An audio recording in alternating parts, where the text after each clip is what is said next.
আসসালামু আলাইকুম বন্ধুরা, আমরা চলে আসলাম নতুল্লাবাদ বাস স্ট্যান্ড সংলগ্ন বরিশালের যে মাছ বাজারটা আছে ওই মাছ বাজারে। বাসা থেকে প্ল্যান করে বের হয়েছি আমি, সৈকত, কিশোর, যে আজকে আমরা বাসায় রান্না করে খাবো। কাকার সাথে দরদাম করতেছিলাম, ফাঁকে আমরা একটু বাজারটা ঘুরে দেখলাম, কারণ রাত্রবেলা লাইটের আলোতে বাজারের মাছগুলো দেখতে খুবই সুন্দর ছিল, দূর থেকেও ভালো লাগতেছিল। এখানে আবার ইলিশ মাছের দেখতে অনেক সুন্দর লাগতেছিল। আমরা বেশ কিছুক্ষণ বাজার পর্যবেক্ষণ করার পরে মাছ কিনলাম, কিনে এখন যাচ্ছি তরকারির বাজারে। আমি আসলে বাজার করি না, এক্ষেত্রে আর কি এ সম্পর্কে আমার ধারণা খুবই কম। তো সম্পূর্ণ দায়িত্বটা নিয়ে নিয়েছে সৈকত। তো সৈকত খুব সুন্দরভাবে কাজটা করতেছিল, কারণ ওর এ সম্পর্কে আইডিয়া খুবই ভালো।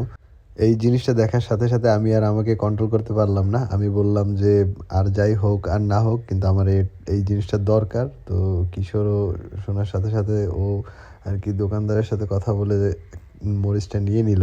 তারপরে আমরা কিনতে আসলাম ফুলকপি। তো সব কিছু ছোটো ছোটো নিচ্ছি। ছোটো নেওয়ার কারণ হচ্ছে কি, ব্যাচেলার বাসায় আমরা খুব বেশি খাবো না, আর বেশি থাকলে নষ্ট হবে, এই কারণে। পরে আমরা বাজার শেষ করে এখন যাচ্ছি বাসার উদ্দেশ্যে।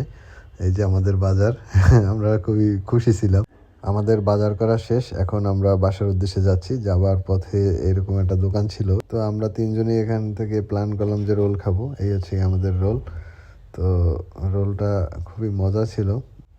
রোল খাওয়া শেষ করে আমরা বাসা যাওয়ার পথে বাসার সামনের দোকান থেকে সৈকত পেঁয়াজ আর ডাল কিনে নিল। এই দুইটা জিনিসের শর্ট ছিল। এখন আমাদের বাজার স্বয়ং সম্পূর্ণ। তারপর বাসায় যাওয়ার সাথে সাথেই সৈকত ওর সুনিপুণ দক্ষতা দিয়ে মাছটা কাটতেছিল।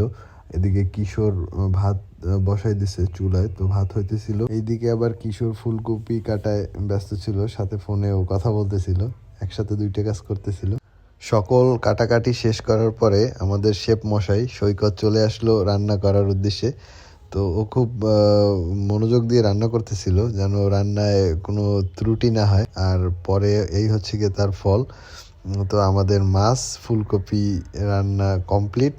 আর আমি ভাত খেতেছিলাম এই মাটির বাসনে, সাথে ছিল বোম্বাই মরিচ। খাবারটা খুবই জোস ছিল, খুব মজা ছিল। এটা আমরা হোটেলে খাইলে কখনোই পেতাম না। কেমন ছিল আমাদের উদ্যোগটা অবশ্যই কমেন্টে জানাবেন। আসসালামু আলাইকুম, আল্লাহ হাফেজ।